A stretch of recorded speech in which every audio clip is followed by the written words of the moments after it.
couple months ago, Celine came to me to ask, can I go for AGT audition? And then, wow, are you kidding me? That's good. We had no idea how she's going to do on the big stage. Have you got any brothers or sisters? I got a little sister. Her name is Dion. Celine and Dion. Wow. Celine, what artists are you going to be singing? Celine Dion. Celine Tam's powerful story took an unexpected turn when news broke about her parents' hidden struggles behind her singing career.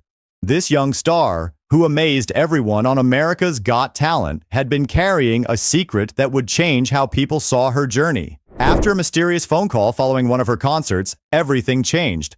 Let's take a closer look. It's amazing. That's why I love doing this show. Watching our daughter chasing her dream, that was my first time crying. I was so proud of her. We're lucky to have her. Yeah. Yes. Let's start at the beginning. Born in Hong Kong on November 22, 2007, Celine was named after the famous singer Celine Dion. Her father, Dr. Steve Tam, wasn't just any music teacher.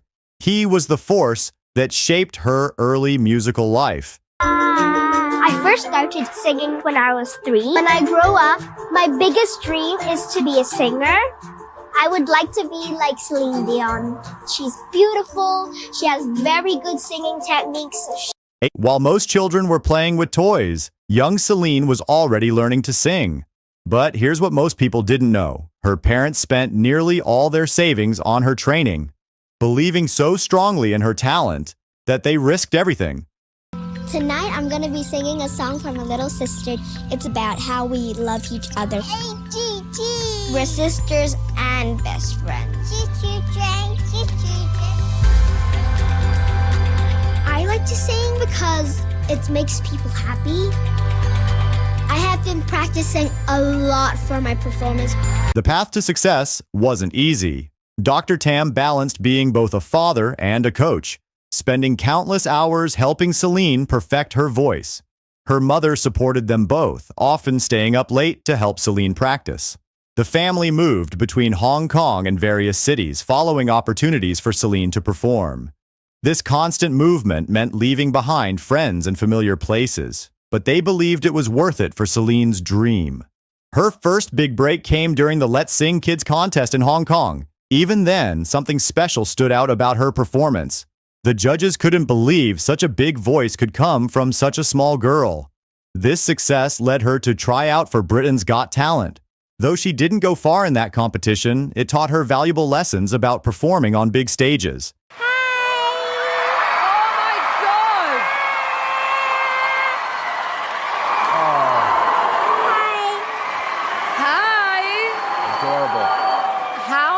Doing today? I'm doing good. What's your name and how old are you? My name is Celine and I'm 9 years old. You're 9 years old.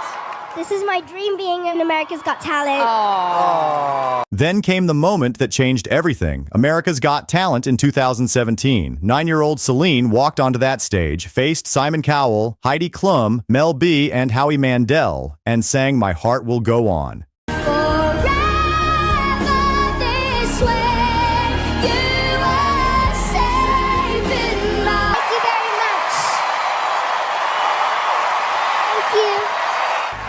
Let's vote. Simon. You got a big fat yes. Thank you. Heidi. It's a definite yes. Thank you. Howie. I'm saying yes. Thank you. And it's a 4th yes from me. We'll see you in the next round. Thank you. The room fell silent. Her performance was so amazing that the judges gave her a standing ovation. But there was more to come. In her next performance, something incredible happened. Guest judge Laverne Cox hit the golden buzzer, showering Celine with a cascade of gold confetti. At that moment, her dream was unfolding right before her eyes. To hear from our very special guest judge, Laverne, what did you think? I just want to eat you up and like take you home. You were so adorable and so cute, and your voice is amazing. Thank you. You are You're so beautiful talented. too. Thank you so much. I'm really blown away. You are so talented. Unbelievable. so adorable. I might just have to. But success brought new challenges. The pressure to perform perfectly every time was intense. Behind the scenes, her parents worried about protecting their daughter from the harsh side of fame. They noticed she was getting tired more often, missing the simple joy of just being a kid. This is where the hidden struggle began, trying to balance Celine's growing career with her need to have a normal childhood. The mysterious phone call came after one of her bigger concerts. Someone who had worked with child stars called her parents, warning them about the risks of pushing too hard too fast. This wake-up call made them take a hard look at everything. They realized they needed to make changes to protect their daughter's happiness and future. Her journey continued with performances around the world. She amazed audiences in Hong Kong at the Miss Hong Kong pageant.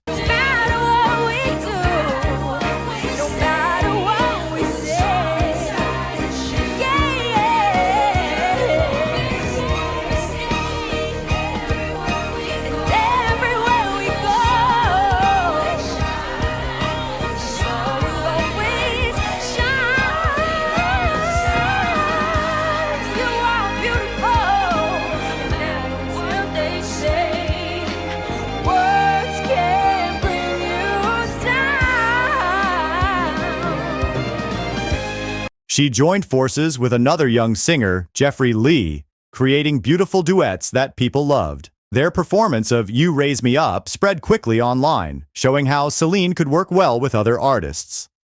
A big moment came when she joined World's Got Talent, competing against performers from many countries. Once again, she earned a golden buzzer, making it to the top 8 finalists. While she didn't win, she showed everyone how much she had grown as a performer.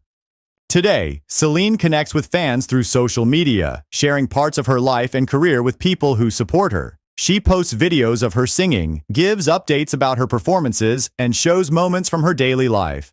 This helps people see both sides of her, the amazing singer on stage and the regular young person who likes normal things. Her father still helps guide her career, but now they focus more on balance. They make sure she has time to study, spend time with friends, and just be herself.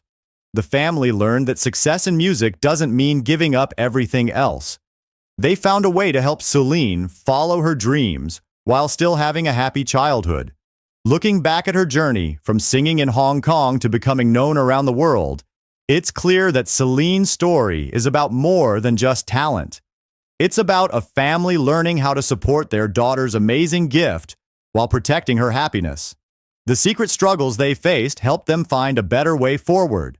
Today, Celine continues to grow as an artist. She chooses her performances carefully, works with other musicians, and keeps learning new things. Her parents watch proudly from the side, knowing they made the right choice in changing how they approached her career. Their story shows that sometimes the biggest successes come from knowing when to step back and find a better balance. The phone call that changed everything didn't end Celine's career but strengthened it. Her family helped create a healthier way for young talents to succeed by being honest about their struggles and making changes. Their story reminds everyone that behind every young star, real people are facing real challenges, trying to do what's best for their child. Celine's journey continues to inspire people around the world. She shows that with the right support and balance, young performers can follow their dreams without losing their childhood. Her family's decision to speak openly about their struggles helps other families facing similar challenges. It proves that sometimes the bravest thing to do is admit when things need to change. As Celine moves forward with her career, she carries these lessons with her. She's not just a singer anymore. She's become an example of how to balance talent, fame, and normal life. Her story shows that success doesn't have to come at the cost of happiness and that it's okay to change course when things aren't working. The bond between Celine and her parents is stronger now than ever. They've faced their challenges together and found a better way forward. Their story isn't just about music anymore. It's about family, learning from mistakes, and having the courage to make changes when needed. As Celine continues to share her gift with the world, she does it with a smile that shows she's truly happy, both on and off the stage. No, especially because I got signed pretty quickly. I got signed when I moved to LA. Within a year, I got signed. Bruno Mars's journey from Hawaii to global superstardom was a story of talent and determination. Growing up in a musical family performing Elvis impersonations at age 4, Mars seemed destined for the spotlight. But in 2017, at the height of his success, one extraordinary night at the Grammys threatened to change everything. Bruno Mars didn't start as the superstar we know today. Born Peter Gene Hernandez in Hawaii on October 8, 1985, he grew up in a world of music. His father, part Puerto Rican and Jewish, and his mother, Filipino and Spanish, were both performers. His dad played drums while his mom did hula dancing.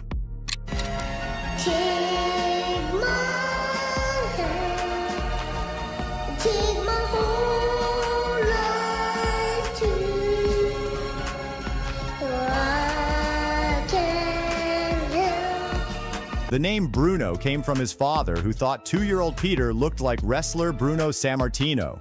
Young Bruno started performing early, doing Elvis Presley impersonations at age 3. By 4, he was on stage 5 days a week with his family's band, the Love Notes. Not everything went smoothly. He once wet himself performing Can't Help Falling in Love, making his parents wonder if he was too young for the stage. My next guest on my show is Bruno. Yay! Bruno, it says right here, you're the world's youngest Elvis impersonator. And you've been seen on NBC's Inside Report, CBS's Small Talk, and CNN's World News. He's taking Waikiki by storm. Show, huh? Yeah. Okay, cool. Okay, that's cool. What else can I ask? What do you guys want to ask him? Huh? Oh yeah, can you show some moves? What about the lip? Do the lip thing. Come close on that. Okay, cool. What about do a couple little moves real quick? Okay, say hello, Elvis Mr. Bruno. But Mars kept going. He appeared in Hawaii's Midweek magazine as Little Elvis and performed at the 1990 Aloha Bowl. At 6, he was in the movie Honeymoon in Vegas and on the Arsenio Hall show. He learned multiple instruments, drums, guitar, piano, and performed 2 shows a night with his family. Everything changed when Mars turned 12. His parents divorced, ending the family band. His father's businesses failed, leaving Mars, his dad, and his brother homeless. They lived in cars, on roofs, and even in an abandoned bird zoo called Paradise Park, where his father once worked. After high school, 17-year-old Mars moved to Los Angeles to chase his music dreams. He signed with Motown Records in 2004, but nothing came of it. His breakthrough came when he met songwriter Philip Lawrence, forming the production team, the Smeezingtons. They wrote hits for other artists before Mars got his own shot at stardom. Bruno Mars's rise to stardom came with its share of legal troubles and public controversies. Behind the success and record-breaking achievements, the pop star faced arrests, lawsuits, and accusations that threatened to end his career. By 2016, Bruno Mars had dominated the music industry. His hits like Uptown Funk, Locked Out of Heaven, and When I Was Your Man weren't just topping charts. They were reshaping pop music. With only 3 albums, Bruno Mars had already built a career that could compete with music legends. His impact was so strong that he moved the music industry away from the EDM trend of the late 2000s, bringing back a retro sound that shaped the next decade. The release of 24K Magic in 2016 seemed set to continue his winning streak. The lead single debuted at number 5 on Billboard's Hot 100, Mars's highest debut yet. Bruno Mars, the musician known for his work with B.O.B. and Flo Rida, as well as his own solo Just the Way You Are, is not liking just where he's at right now, under arrest. Peter Gene Hernandez, 10F, 18018X off the 9 o'clock calendar. What are we doing here today? Good morning, Your Honor. David Chesnoff and Karen Hernandez. Also with me is his counsel, friend of mine, Your Honor, Blair Burke. I'd like to introduce her to the court. Good morning, Your Honor. Mr. Schoenfeld. We've managed to resolve this matter. Resolution is? Following, Your Honor. In district court, Mr. Hernandez is going to plead guilty to possession of... In September 2010, as Bruno Mars was rising to fame, he was arrested at the Hard Rock Hotel and Casino in Las Vegas. Security got suspicious after he spent too long in a bathroom stall, leading them to find 2.6 grams of cocaine in his pocket. At first, Mars claimed it was his first time using drugs, but he later admitted that wasn't true, blaming his intoxication for the lie. I don't live my life with regrets, and I don't dwell on anything. I feel like it happened. It must have happened for a reason. I hope that I'm not here today because of what happened then. I hope I'm here today because of my achievements and because of my music. I want to be known and hopefully respected because of that. And I think it's something that I moved past, and I'm hoping everyone else I come across. The cocaine arrest could have ruined Bruno Mars's career early on. However, he struck a plea deal that kept him out of jail. He completed community service and took drug education classes. And by 2012, the charges were dropped after he met all the conditions of the agreement. But legal troubles were just beginning. In 2014, songwriter Demetrius Orlandis Proctor filed a copyright lawsuit over the hit song Billionaire. Proctor claimed he owned the copyright to the music and lyrics, despite the song's release a year before his copyright registration. His lawsuit demanded the destruction of all copies of the recording and sought to block unauthorized downloads. The case ultimately fell apart when the court found Proctor hadn't properly served the defendants and failed to specify which copyrighted material was allegedly copied. The biggest copyright issue came with Uptown Funk. The 2014 collaboration with Mark Ronson led to several claims of copying. The Gap Band argued that the song took a lot from their 1979 track, Oops Upside Your Head. As a result, the Gap Band members and their producers were added as co-writers and given 17% of the publishing royalties. But it didn't stop there. Serbian artist Victoria claimed the song copied her work but didn't pursue legal action. The electro-funk band Collage filed suit in 2016, alleging similarities to their song Young Girls. The Sequence claimed infringement on their track Funk You Up. In 2017, La Strada Entertainment joined in, citing similarities to Zapp's More Bounce to the Ounce. You to be the judge. A 1980s funk band is suing Bruno Mars and Mark Ronson for copyright infringement. Now, the band Collage claims the hit Uptown Funk borrows heavily from its 1983 single. The Uptown Funk controversy sparked wider debates about musical inspiration versus theft. Critics questioned where homage ended and appropriation began. Some defended Mars's artistic choices, while others saw his work as an exploitation of black musical traditions. These tensions came to a head during the 2017 Grammy Awards when Bruno Mars won all 6 categories he was nominated in, tying for the third most wins in a single night with Beyoncé and Adele. Only Michael Jackson and Santana had won more. However, his big win sparked debates about racial bias in the music industry. That year, the Grammys nominated several prominent black artists, including Kendrick Lamar, Childish Gambino, and Jay-Z. Bruno Mars's sweep of the awards sparked criticism that the voting process favored non-black artists in the major categories. These accusations grew stronger, especially after similar controversies, like Adele winning over Beyoncé the year before.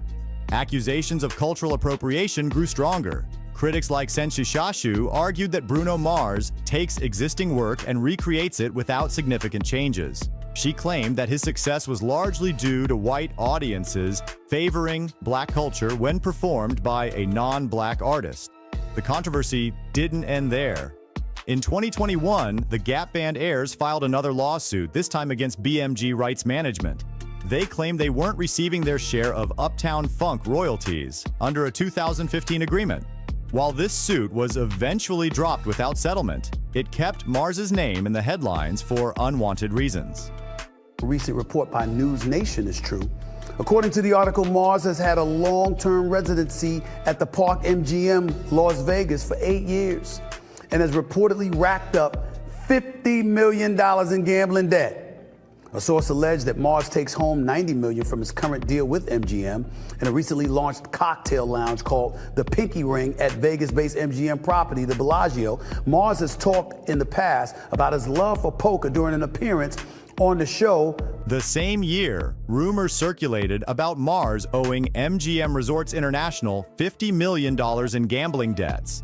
Sources claimed his Las Vegas residency earnings were being used to repay these alleged losses. MGM quickly denied these allegations, emphasizing their long-standing, mutually respectful relationship with Mars. I'm a huge fan of Bruno Mars. Secondly, I think he's the closest thing to Michael Jackson out there, let me say it. I never knew a damn thing about Bruno Mars until he performed at the Super Bowl by himself, and then followed that up with a performance with Coldplay and Beyonce, which to me was off the chain. Mars's response to these controversies proved crucial to his survival. Unlike other artists who rushed to defend themselves or apologize, he maintained strategic silence. This approach worked particularly well because respected industry figures like Stevie Wonder spoke up in his defense, calling the criticism unfounded. In 2023, Bruno Mars made a strategic move with Anderson. Pac chose not to submit their album An Evening with Silk Sonic for Grammy consideration, although they explained it as being content with past recognition. Many believed it was a way to avoid sparking renewed debates about awards and cultural appropriation. You know, I don't hold any grudges against Motown. I was just really young and I feel like I didn't know. I didn't know that you can't, it's not like, you're not just gonna have hit songs fall in your lap. And you can't tell, nobody should tell you what kind of artist you need to be. His influence on popular music remains undeniable. The shift from electronic dance music to retro-inspired sounds in the 2010s traces directly back to Mars's impact. His ability to craft hits while paying homage to various musical traditions has earned him a unique place in pop music history, despite the controversy that briefly threatened to overshadow his achievements. Mars's approach to the controversy extended beyond just staying quiet. He essentially stepped back from the spotlight. Since 24K Magic in 2016, he's released only one album, the collaborative An Evening with Silk Sonic, with Anderson .Paak. Notably, they withdrew this album from Grammy consideration, possibly to avoid similar controversy. Today, Bruno Mars stands as an example of how to handle success and controversy in the modern entertainment industry. His story shows that sometimes the best response to criticism isn't a defense or an apology, but rather letting your work speak for itself while giving the public space to move on to the next controversy.